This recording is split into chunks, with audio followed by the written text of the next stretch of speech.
Hey guys, we're gonna talk about the Indian Contract Act today. आज हम बात करने वाले हैं इंडियन कॉन्ट्रैक्ट एक्ट के ऊपर, जिसमें मैं चैप्टर वन नहीं यूनिट 1 पढ़ूँगा एंड एक्सप्लेन करने की कोशिश करूँगा जितना मुझे आएगा. And bear it with me and let's start. So contract क्या होता है? कॉन्ट्रैक्ट को अगर मैं एक्सप्लेन करूँ तो कॉन्ट्रैक्ट दो चीज़ें होती है. पहला अग्रीमेंट, दूसरा एनफोर्सिबिलिटी. जब एनफोर्सिबिलिटी अग्रीमेंट के साथ आ जाती है तो वो कॉन्ट्रैक्ट बन जाता है. Simple, done, contract done. Agreement की बात करते हैं. अग्रीमेंट क्या होता है?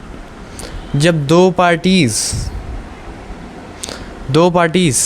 प्रॉमिसेस करती है, प्रॉमिसेस या फिर एवरी सॉर्ट ऑफ प्रॉमिसेस करती है जिसमें एक दूसरे के लिए कंसिडरेशन होता है, दैट इज़ अग्रीमेंट. अगर दो लोग आके अग्री कर रहे हैं किसी चीज़ के लिए कि वो कोई काम करेंगे या नहीं करेंगे, को कंसिडरेशन के साथ, दैट इज़ अग्रीमेंट. यानी कि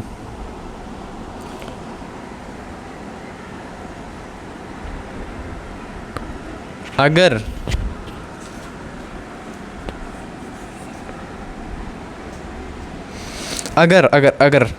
ऑफ़र होता है, उसमें एक्सेप्टेंस आ जाता है और एक कंसिडरेशन का छौका बढ़ जाता है भाई, तो दैट इज़ एग्रीमेंट बन जाता है. Enforceability by law. अगर एनफोर्सिबिलिटी की बात करें सो इसको हम आगे पढ़ेंगे. Any agreement that is enforceable by law, जो लीगल ऑब्लिगेशन क्रिएट करने की वो रखता है, दम रखता है. इन्फोर्सिबिलिटी का मतलब क्या है? कि वो लीगल ऑब्लिगेशन को राइज दे सकता है, that is enforceability by law. Essential of a valid contract. यहाँ पे हम बात करेंगे जो सेक्शन 10 में नहीं है, उन एसेंशियल्स की बात करेंगे. सबसे पहला, दो parties. There must always be 2 parties to a contract. यानी कि मैं अपने आप से कॉन्ट्रैक्ट नहीं कर सकता, हमेशा 2 पार्टीज़ होनी चाहिए.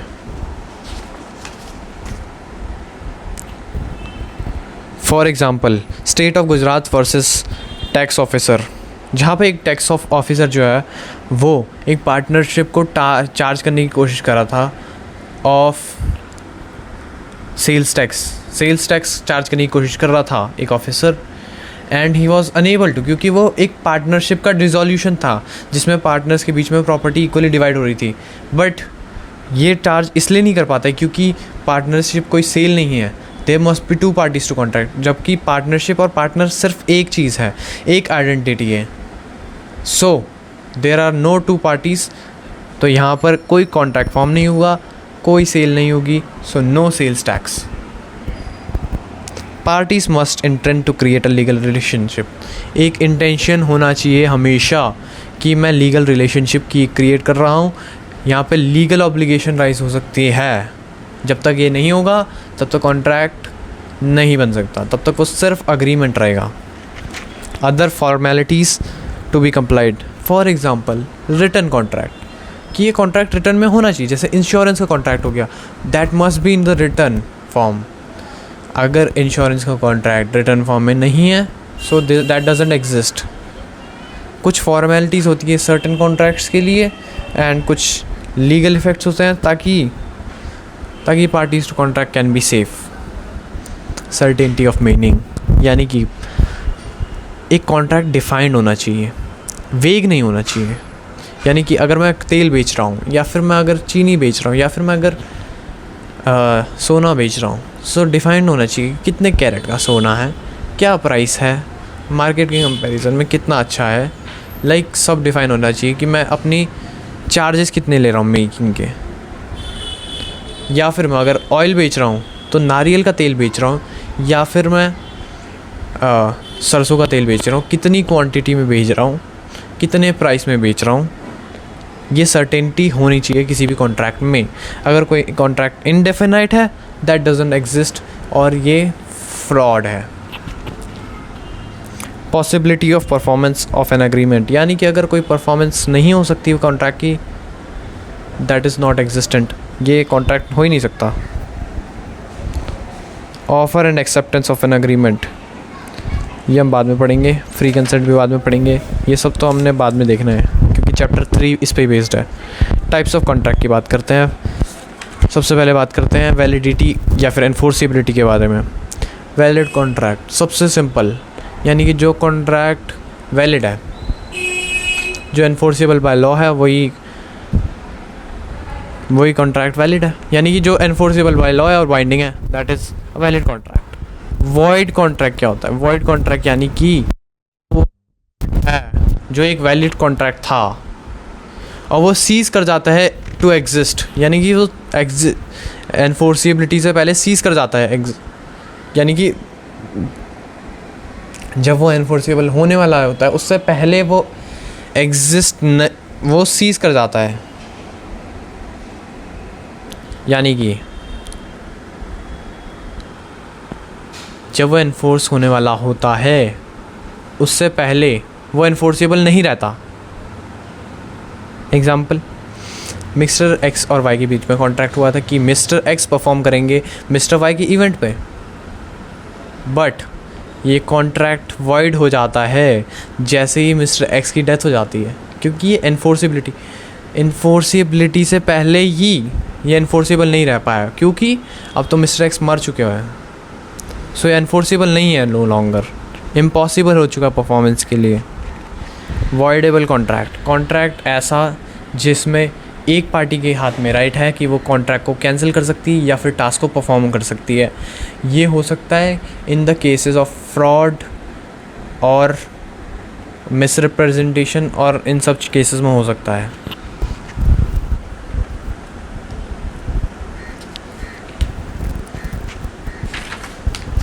इलीगल कॉन्ट्रैक्ट, पहली बात तो इलीगल कॉन्ट्रैक्ट एग्जिस्ट नहीं करता है, क्योंकि कोई भी कॉन्ट्रैक्ट एनफोर्सेबल बाय लॉ नहीं होता जब तक, वो कॉन्ट्रैक्ट हो ही नहीं सकता है।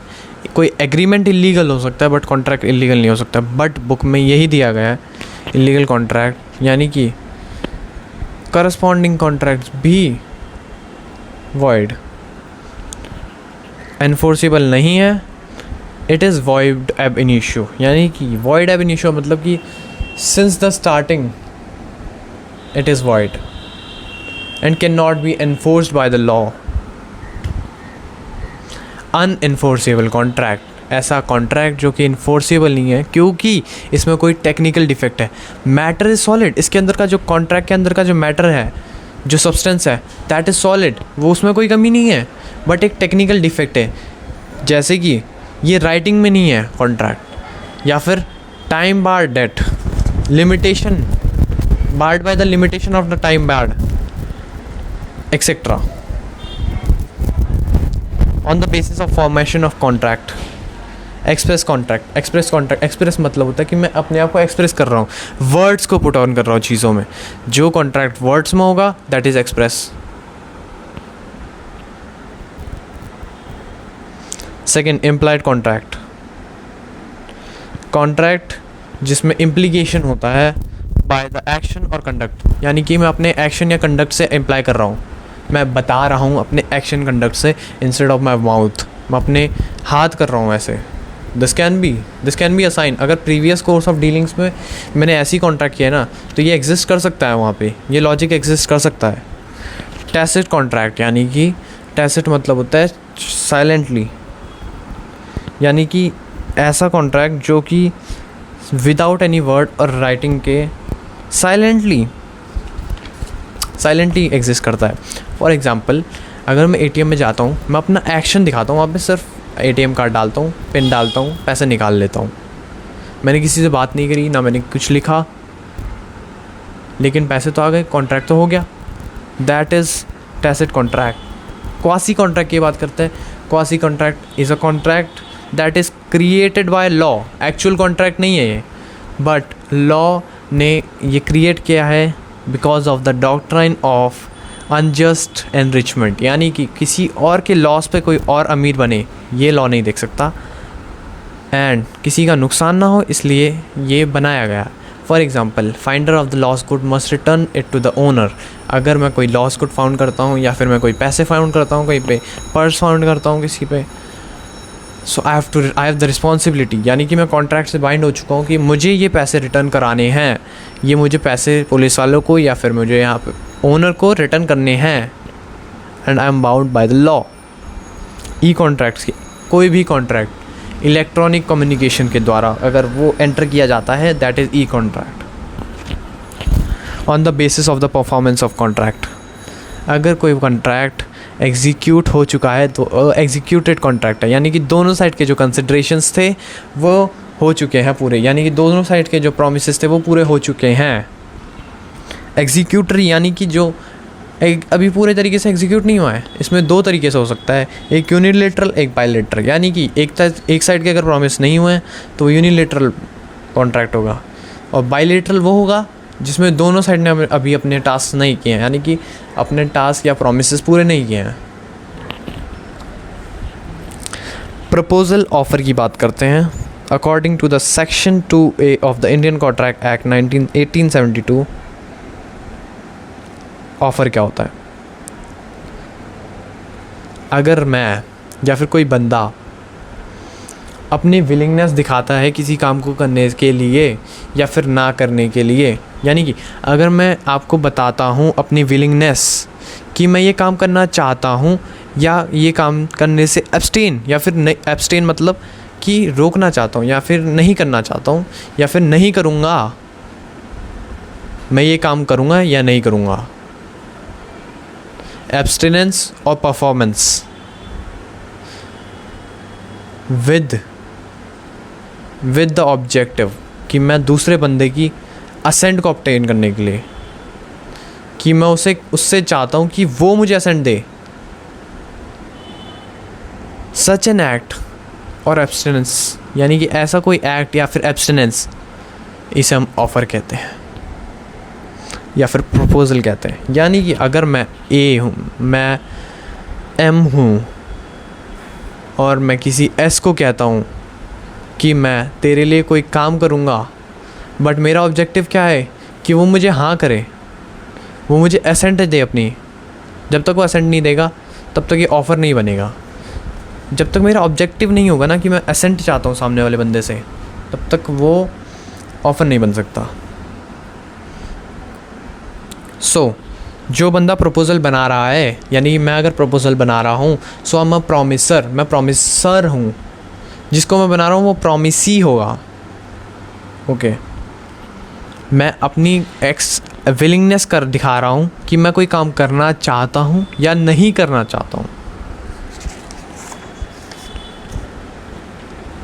Third, willingness must be expressed to obtain the assent of the other person, यानी कि दूसरे बंदे की सहमति को ऑब्टेन करने के लिए बनाया गया हो।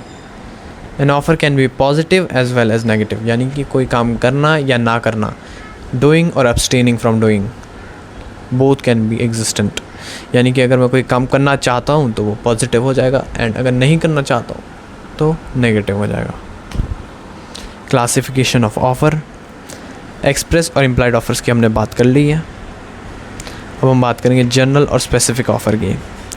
जनरल ऑफ़र मतलब कि जो पब्लिक एट लार्ज को बनाया गया ऑफ़र, यानी कोई भी कभी भी आकर with in the time frame of the offer, मतलब कि ऑब्वियसली जितना टाइम फ्रेम है कि लाइक अगर 29 मार्च 2026 लिखा है तो उससे पहले कोई भी कभी भी आकर वो ऑफ़र को एक्सेप्ट कर सकता है, कोई भी आ सकता है।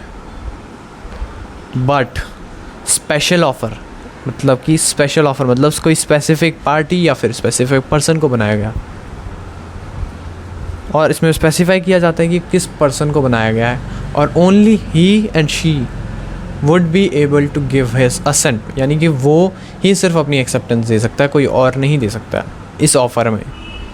क्रॉस ऑफ़र की बात करें, सिमिलर और identical offer without the knowledge of both of them having the same offers, यानी कि अगर मैं किसी को व्हाट्सएप पे भेजता हूँ कि ये कार मेरी 10,000 में ख़रीद ले, और वो मुझे इंस्टाग्राम पे भेजता है कि 10,000 मुझे अपनी कार भेज दे, दोनों क्रॉस ऑफर्स हैं, दोनों सिमिलर ऑफर्स हैं, but this does not mean acceptance. ये दोनों कैंसिल होके एक ऑफ़र स्टैंडिंग रह जाएगा क्योंकि दोनों सिमिलर है। सो एक ऑफ़र इनमें से सिमिलर स्टैंडिंग रह जाएगा एंड अब वो एक्सेप्टेंस मुझे करनी है या नहीं करनी है, वो ऑफ़र वो मेरे हाथ में है या फिर सामने वाले के हाथ में है। काउंटर ऑफ़र की बात करें, काउंटर ऑफ़र यानी कि अगर मैं ओरिजिनल ऑफ़र के अंदर जो कंडीशन है टर्म्स हैं उनमें थोड़ी मॉडिफिकेशन कर दूँ तो वो काउंटर ऑफ़र बन जाता है। फॉर एग्जांपल शार्क टैंक्स में बोलते हैं कि 10% equity for 10 lakhs। No, I will not do that. Shark बोलता है I will not do that, I want 12% for 10 lakh। सो ये काउंटर ऑफ़र है क्योंकि मैंने अपनी टर्म्स एंड कंडीशन को मॉडिफाई कर दिया है and this is qualified acceptance, यानी कि इसमें क्वालिफाइड कंडीशन आ चुकी है एक्सेप्टेंस में। एक्सेप्ट तो मैंने कर लिया लेकिन कंडीशंस चेंज हो चुकी है। बट ऑफ़र, स्टैंडिंग ऑफ़र की बात करते हैं, वो मैं कुछ और की बात कर रहा था। स्टैंडिंग ऑफ़र और कंटिन्यूइंग ऑफ़र। स्टैंडिंग ऑफ़र मतलब कोई ऑफ़र जो कि स्टैंड कर रहा है, like open for a period of time. कुछ ऑफ़र कुछ टाइम पीरियड के लिए ओपन है, that is standing offer. Essential offer, valid offer, बहुत सिंपल है, बहुत ही सिंपल। सबसे पहला लीगल रिलेशन। जब तक कोई ऑफ़र लीगल रिलेशनशिप करने की, क्रिएट करने की कोई चीज़ नहीं रखता है,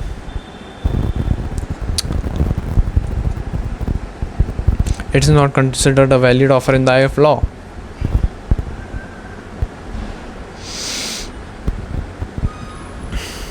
ऑफ़र हमेशा लीगल रिलेशनशिप क्रिएट करने के लिए होना चाहिए।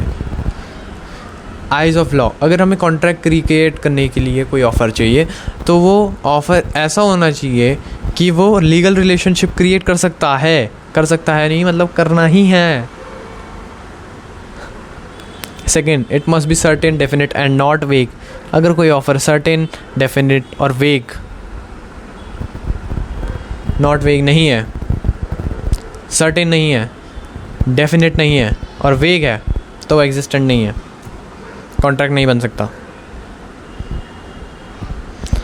It must be communicated to the offeree, यानी कि जब तक ऑफरी को नहीं पता लगेगा, जब तक मैं ऑफरी को नहीं बताऊंगा कि मैं ऑफ़र तुझे दे रहा हूँ, हाउ इज़ इट ऑफ़र, जब तक उसे पता ही नहीं है कि ये ऑफ़र है कोई चीज़, जब तक उसे पता ही नहीं कि मैं उसे ऑफ़र दे रहा हूँ तो ऑफ़र तो उसके लिए एग्जिस्ट ही नहीं करता ना, एक्सेप्टेंस हो ही नहीं सकती। It must be made with a view to obtain the assent, यानी कि अगर जब तक मेरा ऑब्जेक्टिव नहीं है कि मैं असेंट करना चाहता हूँ, असेंट ऑब्टेन करना चाहता हूँ, तब तक वो ऑफ़र नहीं है legally. It may be conditional, यानी कि कंडीशन हो सकती है कि ऐसी एक्सेप्टेंस करना, व्हाट्सएप पे एक्सेप्ट करना, ईमेल पे एक्सेप्ट करना, इतने टाइम पे मुझे मैसेज करना, टर्म्स एंड कंडीशन हो सकती है। Offer should not contain a term non compliance of which amount to acceptance. अगर मैं अप्लाई नहीं करता हूँ तो एक्सेप्टेंस मानी जाएगी, ये कॉन्ट्रैक्ट में नहीं हो सकता, ये ऑफ़र में नहीं हो सकता है। द ऑफ़र में बी स्पेसिफिक और जनरल, यानी कि कोई ऑफ़र स्पेसिफिक भी हो सकता है या फिर जनरल भी हो सकता है। कोई स्पेसिफिक पर्सन को अगर मैं टारगेट कर रहा हूँ सो वो स्पेसिफिक ऑफ़र हो जाएगा, बट अगर मैं किसी जनरल पब्लिक को टारगेट कर रहा हूँ तो वो जनरल ऑफ़र हो जाएगा, सिंपल। ऑफ़र में भी एक्सप्रेस्ड और इम्प्लाइड, यानी कि ऑफ़र को या तो मैं वर्ड्स में पुट ऑन कर सकता हूँ या फिर अपने कंडक्ट के थ्रू बता सकता हूँ कि you want to buy this, you want to buy this. Ninth, offer is different from a mere statement of intention, यानी कि मेयर स्टेटमेंट कि मैं अपनी गाड़ी बेचना चाहता हूँ इज़ नॉट एन ऑफ़र। अगर मैं बोलता हूँ कि मैं अपनी गाड़ी 10,000 में बेचना चाहता हूँ बट मेरी विलिंगनेस टू ऑब्टेन असेंट नहीं है, मैं नहीं चाहता कि सामने वाला मुझे वो करे, विलिंगनेस नहीं है, ऑब्टेन असेंट ऑब्टेन करने की विलिंगनेस नहीं है, मैं दूसरे बंदे की सहमति नहीं ले रहा हूँ यहाँ पे कि मैं तो सिर्फ कह रहा हूँ मैं अपनी गाड़ी 10,000 में बेचना चाहता हूँ भाई, बट मैंने ये नहीं सोचा कि मैं उस बंदे की एसेंट को ऑब्टेन करूँ कि वो बंदा मुझे हाँ बोले। नहीं नहीं नहीं नहीं नहीं, सिर्फ स्टेटमेंट है, मेरा इंटेंशन है, ये हवा में बात कर रहा हूँ मैं। Offer must be distinguish from answer to a question, offer हमेशा एक आंसर टू अ क्वेश्चन से डिफरेंस होना चाहिए। फॉर एग्ज़ाम्पल अगर मैं कहूँ कि मेरा पेन ख़रीदोगे क्या और ये पेन कितने का है और सामने वाला बंदा बोलता है 5 रुपये का, डज़ नॉट मीन कि उसने 5 रुपये में ख़रीदने का बात करी है, उसने सिर्फ आंसर दिया है। सो ये दोनों सेपरेट चीज़ें हैं। Statement of a price is not offer. अगर मैं किसी और कोई बोलता है, अगर मुझे कोई पूछता है कि तुम्हारे इस जैकेट का प्राइस कितना है, एंड वो मुझे ऑफ़र देता है कि मैं ख़रीदना चाहता हूँ, तो सिर्फ अगर मैं प्राइस भी कोट करता हूँ दैट डज़ नॉट मीन कि ये ऑफ़र है। Invitation to make an offer to do this business, एक invitation to offer is not an offer, यानी कि इन्विटेशन टू ऑफ़र प्रीसीड करता है। इसके बारे में हम आगे बात करते हैं। इन्विटेशन टू ऑफ़र और ऑफ़र दो अलग अलग चीज़ें हैं। जो इन्विटेशन टू ऑफ़र है ये है कि मैं आपको इनवाइट कर रहा हूँ कि आप मुझे आकर के ऑफ़र दो। मीनवाइल जो ऑफ़र है वो फाइनल विलिंगनेस शो करता है कि मैं बाउंड होने के लिए तैयार हूँ। अगर तुम एक्सेप्ट कर लेते हो तो मैं बाउंड हूँ इस चीज़ में, unless you change the condition या फिर रिजेक्ट कर दो, बट मैं बाउंड, फाइनल स्टेटमेंट है ना, फाइनल विलिंगनेस है to be bound. But invitation to offer में विलिंगनेस टू नेगोशिएट है, क्योंकि मैं नेगोशिएट करना चाहता हूँ इस चीज़ के ऊपर। That's it. ये हमेशा प्रेसिडेंट टू ऑफ़र होगा, यानी कि ऑफ़र से पहले होगा। ऑफ़र के बाद में इन्विटेशन टू ऑफ़र नहीं दे सकते हैं, क्योंकि अगर मैंने कोई सामान ऑफ़र, मैंने अगर किसी चीज़ का माउस का ऑफ़र दे दिया, इस माउस का ऑफ़र 400 में दे दिया, फाइनली विलिंगनेस टू बाउंड हूँ मैं, अब मैं बाउंड हो चुका हूँ कॉन्ट्रैक्ट से। अब मैं इन्विटेशन नहीं दे सकता किसी और को कि ये माउस खरीद लो, क्योंकि अब तो मैंने फाइनली बाउंड हो चुका हूँ ना। फाइनली एक्सेप्टेंस की बात करते हैं। एक्सेप्टेंस, जब जैसे मैंने ऑफ़र की बात करी थी कि मैं किसी और बंदे को ऑफ़र देता हूँ टू ऑब्टेन हिज एसेंट, अगर मैं अपनी विलिंगनेस दिखाता हूँ कि मैं ये काम करूँगा या फिर नहीं करूँगा और सामने वाली की एसेंट लेना चाहता हूँ, तो वो ऑफ़र हो जाता है। बट अगर सामने वाला बंदा मेरी विलिंगनेस को कोई काम करने की या ना करने की अपनी एसेंट दे देता है, तो वो एक्सेप्टेंस मानी जाती है। Legal rules,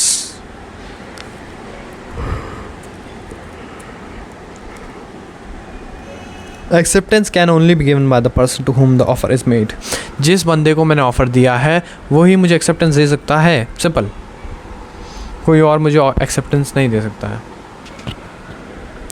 Bolton versus Jones 1857 famous case law important है। Acceptance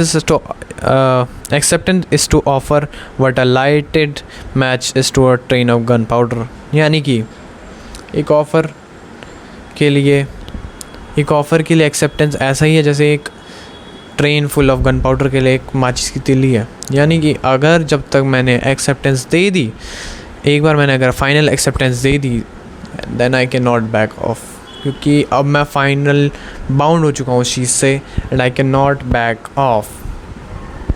it is final and full.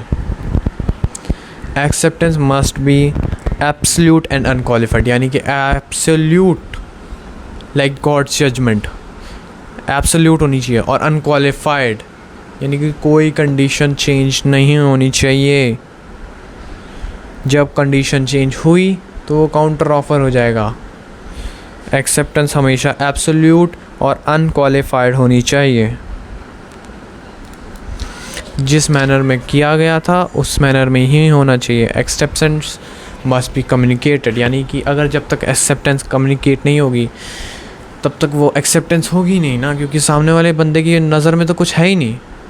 अगर उसने मुझे कहा, लेटर भेजा कि मैं तुम्हारा घोड़ा ख़रीदना चाहता हूँ $100 में, बट मैंने उसको कुछ आंसर नहीं दिया, या फिर मैंने लेटर में लिख दिया कि हाँ मैं बेचना चाहता हूँ और मैंने वो ड्रॉर में डाल दिया, तो एक्सेप्टेंस तो उसको कम्युनिकेट ही नहीं हुई ना। सो उसके लिए तो एक्सेप्टेंस एग्जिस्ट नहीं करती है। सो जब तक उसके लिए एग्जिस्ट नहीं करती है, सो ही इज़ नॉट बाउंड ना। इसके नॉलेज में होनी चाहिए, सामने वाले बंदे की नॉलेज में आनी चाहिए।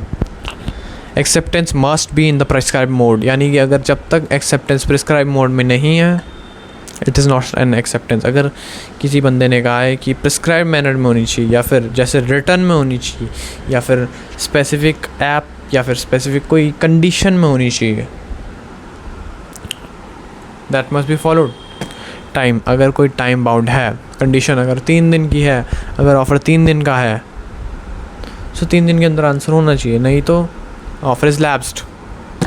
Mayor silence is not acceptance. Offer में भी पढ़ा था कि silence does not amount to acceptance, and यहाँ पे भी पढ़ा silence does not amount to acceptance. Silence does not mean acceptance.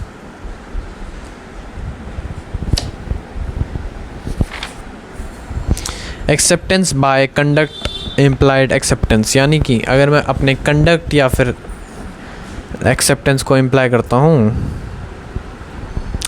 सबसे सिंपल हो सकता है कि अगर मैं कोई डील कर रहा है मेरे से और मैं उसे सिंपल सिंगुलरली भी दिखा देता हूँ कि ऐसे, और मैंने प्रीवियस कोर्स ऑफ डीलिंग्स में यही किया है, so this is an acceptance. और अगर ऐसे मैं कहता हूँ कि this is a rejection, so this is a rejection, क्योंकि प्रीवियस कोर्सेज ऑफ एक्शन में मैं यही करता हूँ। सो सिंपल, एक्शन और कंडक्ट से मैं अपने दिखा रहा हूँ। So this is acceptance by conduct और implied acceptance. Communication of an offer and acceptance, यानी कि ऑफ़र का कम्युनिकेशन और एक्सेप्टेंस।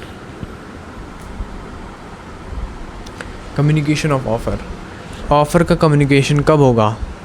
जब मैं ऑफ़र जो बना रहा हूँ, मैं जिसको बना रहा हूँ ऑफ़री को, उसके नॉलेज में जब चीज़ आ जाएगी तो कम्युनिकेट हो चुकी है। यानी ऑफ़र तब कम्युनिकेट हो जाता है जब वो सामने वाले बंदे की नॉलेज में आ जाता है। That's it.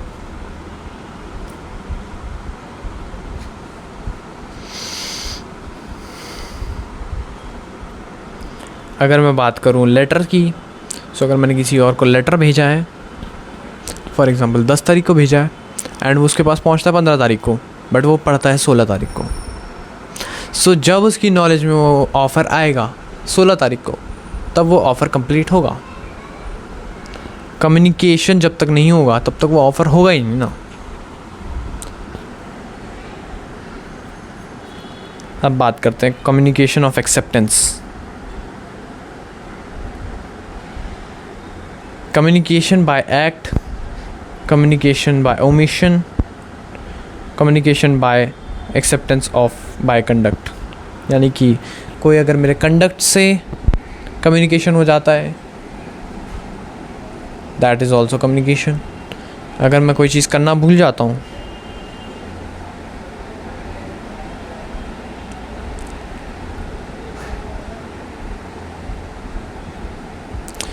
Communication by act, कोई मैं रिटर्न ओरल या फिर कोई टेलीग्राम लेटर फैक्सेस ईमेल्स वगैरह करता हूँ तो वो भी कम्युनिकेशन बाय एक्ट होगा। कम्युनिकेशन दो तरीके से होता है एक्सेप्टेंस का, as against the proposer, as against the acceptor. मैंने लेटर भेजा था ऑफ़र का, मैंने ऑफ़र दिया था उस बंदे को, उसकी तरफ से वो ऑफ़र तब कंप्लीट हो गया था, ऑफ़र तब कंप्लीट हो गया था जब उसकी नॉलेज में आ गया था। अब वो मुझे एक्सेप्टेंस भेज रहा है। एक्सेप्टेंस कब देगा? एक्सेप्टेंस कब कंप्लीट होगी उसकी तरफ से?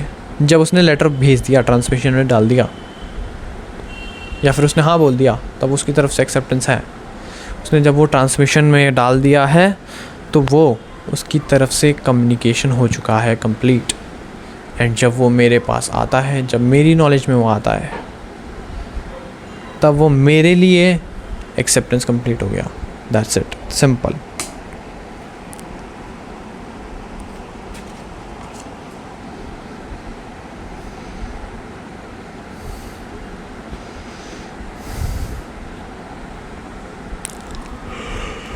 We are done.